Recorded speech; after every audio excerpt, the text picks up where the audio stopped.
Assalamualaikum warahmatullahi wabarakatuh. Selamat siang. Perkenalkan kami dari kelompok 2 akan mempresentasikan tentang analisis faktor-faktor yang mempengaruhi capital flight di Indonesia pada masa pandemi COVID-19. Sebelumnya perkenalkan kelompok 2 beranggotakan 4 orang, yaitu yang pertama adalah David Ricardo Sibaradi dengan NIM H1419000, yang kedua adalah Iqbal Gilang Purnama dengan NIM H141900014, dan yang ketiga adalah saya sendiri Muhammad Iqbal Qodri dengan NIM H141900021, dan yang keempat adalah Nur Rahma Sarita dengan NIM H4190053. Latar belakang, tolak ukur keberhasilan pembangunan ekonomi di suatu negara dilihat dari pertumbuhan ekonominya. Dan tentunya untuk sebuah negara yang ingin menciptakan pertumbuhan ekonomi yang optimal diperlukan berbagai macam faktor. Di antaranya adalah ketersediaan sumber daya alam, ketersediaan sumber daya manusia, ketersediaan sumber daya modal, pembentukan kapital, hingga pengembangan teknologi. Namun seperti yang kita ketahui, banyak negara di dunia ini tidak secara sekaligus memiliki faktor-faktor tersebut.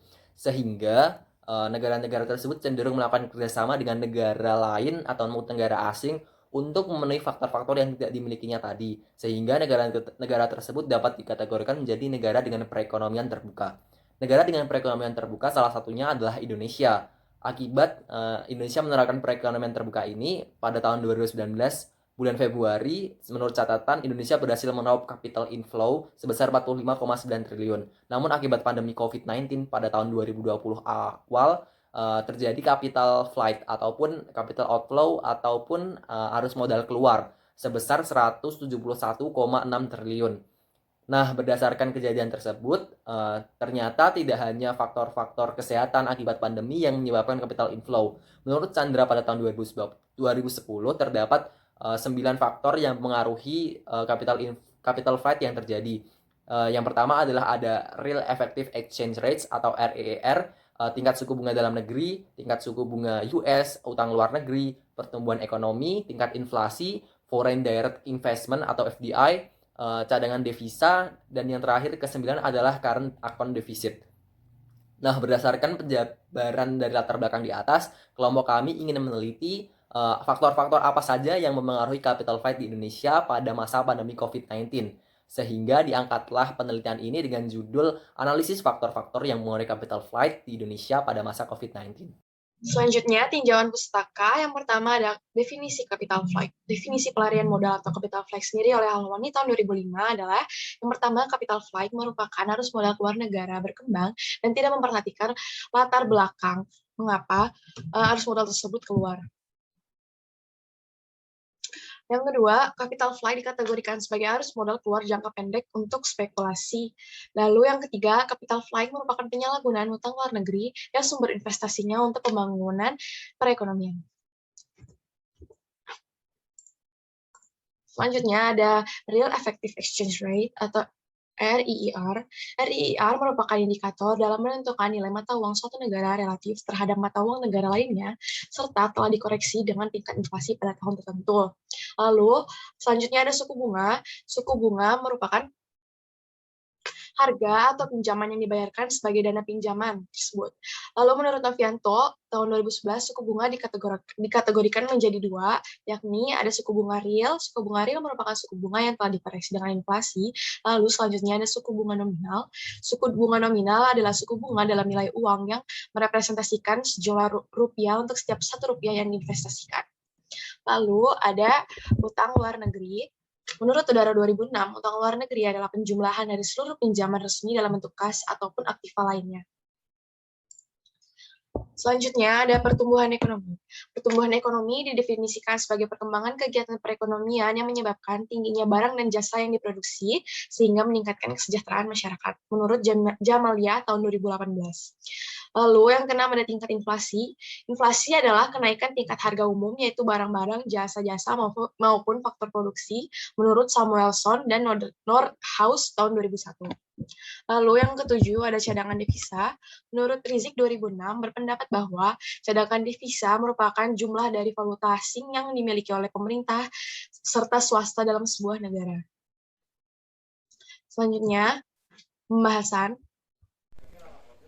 Perkenalkan, nama saya Iqbal Gilang Purnama dengan NIM H141900014. Di sini saya akan menjelaskan mengenai pengaruh Real Effective Exchange Rate terhadap capital flight atau biasa disebut dengan REER.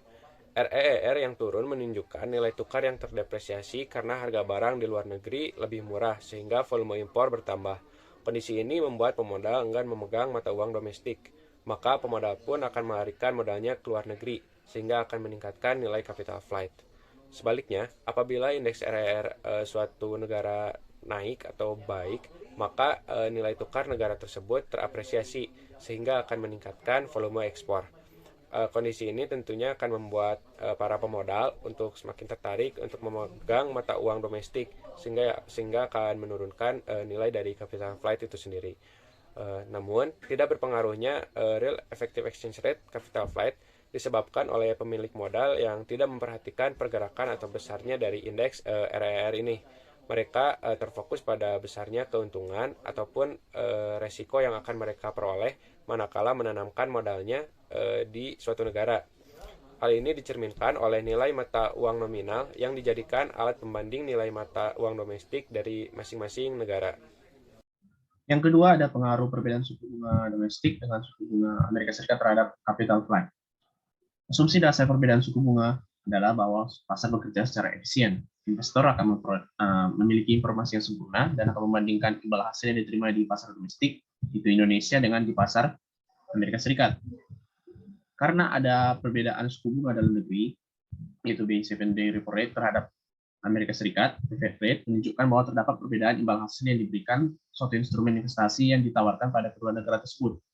Nah, ketika the Fed rate akan tumbuh lebih tinggi dibandingkan BI 7-day repo rate, investor, baik itu yang domestik dan asing, akan memindahkan dananya ke Amerika Serikat, sehingga terjadi capital flight.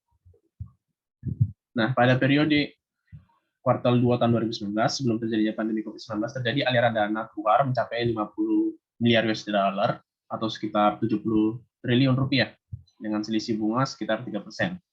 Dan di awal pandemi, terjadi aliran modal keluar mencapai 171,6 triliun dengan selisih bunga 3,17%. Dan pada bulan Februari 2021 terjadi aliran modal keluar sebesar 18,27 triliun dengan selisih bunga 3,33%.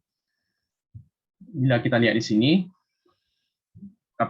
aliran modal yang keluar itu yang terjadi itu sangat fluktuatif, padahal suku bunga hanya memiliki perbedaan sedikit, sehingga dapat disimpulkan bahwa perbedaan suku bunga itu tidak berpengaruh pada capital flight yang terjadi di Indonesia pada masa pandemi COVID-19. Para investor lebih memperhatikan risiko penyebaran COVID-19 dan risiko bisnis, karena pada pandemi COVID-19 ini banyak pembatasan sosial, yaitu pergerakan manusia dibatasi. Dan penurunan arus modal yang keluar pada bulan Februari yang drastis tersebut lebih disebabkan oleh berbagai aktivitas penanganan pandemi yang semakin baik dan pemulihan ekonomi Indonesia juga yang semakin baik. Selanjutnya saya akan menjelaskan pengaruh utang luar negeri terhadap capital flight. Nah, di sini terlihat pada tabel bahwa jumlah utang luar negeri Indonesia pada tahun 2019 hingga tahun 2020 per triwulannya. Dapat ditarik kesimpulan bahwa utang luar negeri Indonesia per triwulannya pada tahun 2020 mengalami pertumbuhan dikarenakan capital outflow akibat pandemi COVID-19, selain dari faktor transaksi dan penguatan nilai tukar rupiah terhadap dolar Amerika Serikat. Nah, dengan derasnya arus keluar ataupun capital flight yang terjadi di Indonesia menjadikan Indonesia berhutang pada luar negeri untuk membiayai pembangunan infrastruktur dan pembangunan lainnya, sehingga hipotesis besarnya utang luar negeri menyebabkan capital flight dan capital flight turut memperbesar utang luar negeri menjadi terpenuhi berdasarkan data-data real dan kondisi yang terjadi di Indonesia pada tahun 2019 hingga tahun 2020. Selanjutnya, pengaruh pertumbuhan ekonomi terhadap capital flight. Pengaruh pertumbuhan ekonomi terhadap capital flight sangat berhubungan erat dengan produk domestik bruto. Pada tahun 2020, secara garis besar, pertumbuhan ekonomi Indonesia mengalami kontraktif dan terus tumbuh pada angka negatif. Dapat dilihat pada tabel berikut, untuk tahun 2019, pertumbuhan ekonomi Indonesia cenderung stabil dan bergerak pada angka 5% year on year. Lalu memasuki akhir tahun 2019 mulai terlihat penurunan sebesar 4,96%. Selanjutnya terjadi perlambatan terus-menerus dari Januari-Maret pada kuartal pertama, lalu memasuki kuartal kedua April-Juni dengan tingkat pertumbuhan ekonominya sebesar minus 5,32%. Selanjutnya terjadi peningkatan seiring dengan longgarnya mobilitas yakni sebesar minus 3,49% pada bulan Juli-September yakni kuartal 3, dan 2,19 untuk kuartal 4-nya. Menurut hipotesis, apabila pertumbuhan ekonomi tinggi, maka arus modal asing yang keluar akan rendah. Sebaliknya, apabila pertumbuhan ekonomi rendah pada suatu negara, maka arus modal asing yang keluar pun akan tinggi. Selanjutnya ada pengaruh tingkat inflasi terhadap capital flight. Inflasi berdampak pada investasi terutama dalam bentuk portofolio karena inflasi dapat menurunkan tingkat suku bunga real. Dan penurunan tingkat suku bunga real akan menurunkan imbal hasil yang diterima investor. Hal ini akan direspon oleh investor untuk mencari keuntungan yang lebih tinggi di luar negeri daripada mempertahankan investasinya di Indonesia, sehingga terjadi capital flight. Selain itu, para investor juga mengharapkan tingkat harga di masa mendatang itu stabil atau tingkat inflasi yang rendah agar tidak mengacaukan nilai kontrak bisnis yang sudah ditetapkan. Nah, sama juga tadi seperti di perbedaan suku bunga, pada periode Q2 2019 terjadi aliran dana keluar mencapai 50 miliar US dollar atau sekitar 70 triliun rupiah dengan tingkat inflasi mencapai 3,14%. Pada awal penyebaran COVID-19 di Indonesia itu terjadi aliran modal keluar mencapai 171,6 triliun dan tingkat inflasi pada saat itu sekitar 2,27% sampai 2,87%. Dan pada bulan Februari 2021 terjadi aliran modal keluar sebesar 18,27 triliun dengan tingkat inflasi sekitar 1,43%. Dan di sini terlihat bahwa capital flight itu juga berfluktuatif, padahal inflasi sini semakin rendah seharusnya. Di awal penyebaran COVID tidak terjadi pengeluaran modal setinggi ini, sehingga dapat disimpulkan bahwa tingkat inflasi juga tidak berpengaruh pada capital flight yang terjadi di Indonesia pada masa pandemi COVID-19. Sama halnya dengan perbedaan suku bunga, para investor lebih memusatkan perhatian kepada keadaan penyebaran COVID-19 dan percepatan pemulihan ekonomi negara. Hal ini diperkuat juga dengan berbagai hasil penelitian sebelumnya yang dinyatakan bahwa tingkat inflasi tidak berpengaruh pada capital flight. Selanjutnya saya akan menjelaskan tentang pengaruh FDI terhadap capital flight. Di sini terlihat pada tabel bahwa jumlah FDI di Indonesia pada tahun 2019 hingga tahun 2020 per triwulannya mengalami fluktuatif. Berdasarkan data tersebut, FDI dapat ditarik kesimpulan bahwa memiliki korelasi ataupun hubungan negatif terhadap capital flight yang terjadi. Karena rata-rata bentuk investasi FDI berupa modal ataupun mesin, teknologi, tenaga kerja, keahlian, ataupun barang-barang yang notabene adalah non-liquid. Sehingga dengan sifatnya yang non-liquid ini menjadikan investasi yang telah ditanamkan di Indonesia dalam bentuk FDI ini nggak bisa ditarik secara langsung kayak gitu. Jadi sehingga capital flight mengalami penurunan.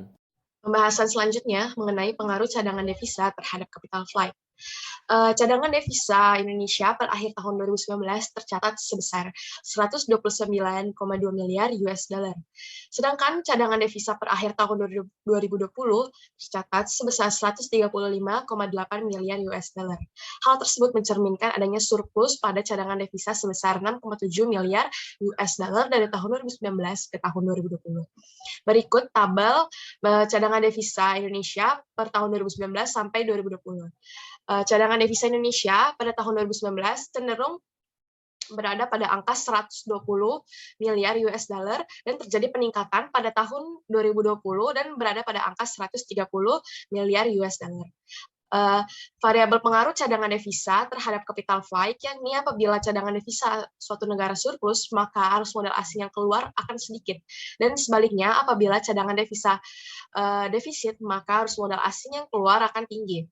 Cadangan devisa Indonesia pada masa pandemi cenderung surplus dan mencerminkan bahwa Indonesia dapat memenuhi konsumsinya. Maka dari itu, apabila cadangan devisa tinggi, maka konsumsi dalam negeri pun terpenuhi, serta stabilitas nasional pun terjaga. Dan investor pun akan menanamkan modalnya di dalam negeri. Selanjutnya, saya akan menjelaskan mengenai pengaruh current account deficit atau CAD terhadap capital flight. Terjadinya defisit yang besar pada neraca pembayaran lebih disebabkan banyaknya capital flight yang terjadi akibat dari ketidakpercayaan investor akan kemampuan Indonesia atau suatu negara dalam bertahan akibat terjadinya krisis keuangan yang menuju ke krisis ekonomi. Di Indonesia sendiri terjadi pada tahun 2020, yang dimana Bank Indonesia mencatat defisit transaksi berjalan atau current account deficit di kuartal 1 2020 sebesar 3,9 miliar US dollar atau 1,4% dari produk domestik bruto atau PDB. Angka itu lebih rendah dari defisit 8,1 miliar US dollar atau setara 2,8% PDB pada kuartal 4 di tahun 2019. Direktur Eksekutif Departemen Komunikasi BI mengatakan penurunan defisit transaksi berjalan pada 3 bulan pertama 2020 ini dipengaruhi oleh penurunan impor. Dengan begitu, hal tersebut tentunya dapat menyebabkan dana investasi yang masuk ke Indonesia menjadi berkurang atau sedikit, karena para investor pun akan lebih berhati-hati dalam berinvestasi jika keadaan suatu negara sedang tidak baik-baik saja. Maka dari itu, investor akan mencoba untuk lebih melirik negara atau tempat lain untuk mereka melakukan investasi yang akhirnya menyebabkan capital flight. Kesimpulan, capital flight dipengaruhi oleh banyak faktor seperti real effective exchange rate, perbedaan suku bunga Indonesia dengan Amerika Serikat, utang luar negeri, pertumbuhan ekonomi, tingkat inflasi, foreign direct investment, cadangan devisa, current account deficit. Akan tetapi, real effective exchange rate, perbedaan suku bunga Indonesia dengan Amerika Serikat, dan tingkat inflasi tidak memiliki pengaruh pada capital flight yang terjadi di Indonesia pada masa COVID-19. Para investor lebih mempertimbangkan risiko penyebaran COVID-19 dan percepatan pemulihan ekonomi Indonesia.